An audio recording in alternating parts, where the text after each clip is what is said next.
উচ্চ মাধ্যমিক ছাত্রছাত্রীরা, তোমাদের সেমিস্টার 3-র শব্দার্থ তথ্য থেকে আলোচনা করছি। দয়া করে সরে বসুন। এই বাক্যটির মাধ্যমে সমাধা হয় আদেশ কার্য, সতর্কীকরণ কার্য, হুমকি কার্য, অনুরোধ কার্য। সঠিক উত্তর অনুরোধ কার্য। পরের প্রশ্ন, ধন্য শব্দের আদি অর্থ হলো ধনসম্পদ, ধান থেকে উৎপন্ন, বিত্তশালী, উদারবান।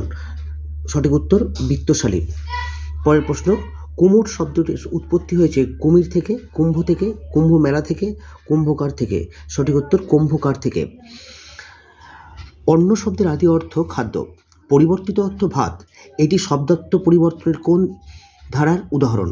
অর্থের রূপান্তর, অর্থের প্রসার, অর্থের সংকোচ, অর্থের পরিবর্তন। সঠিক উত্তর অর্থের পরিবর্তন।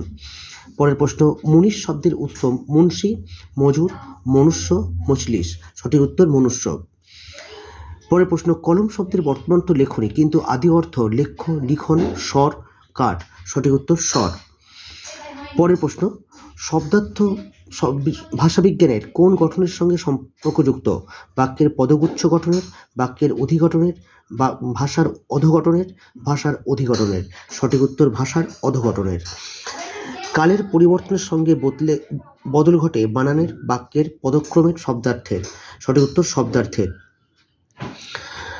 ব্যুৎপত্তির সাহায্যে পাওয়া যায় শব্দকে বলে রূঢ়ি শব্দ, যৌগিক শব্দ, আলংকারিক শব্দ, ব্যঙ্গার্থ। সঠিক উত্তর যৌগিক শব্দ।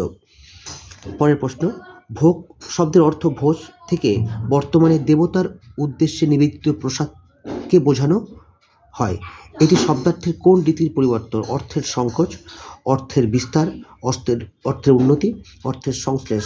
সঠিক উত্তর অর্থের উন্নতি। পরের প্রশ্ন, ব্যবসায় ব্যর্থ হওয়াকে বলে গণেশ উল্টানো। এটি শব্দের আবিধানিক অর্থ, ব্যুৎপত্তিগত অর্থ, আলংকারিক অর্থ, বিশেষ অর্থ। সঠিক উত্তর আলংকারিক অর্থ। থিসরাস হলো একটি পর্তুগিজ শব্দ, জাপানি শব্দ, গ্রিক শব্দ, ফরাসি শব্দ। সঠিক উত্তর গ্রিক শব্দ।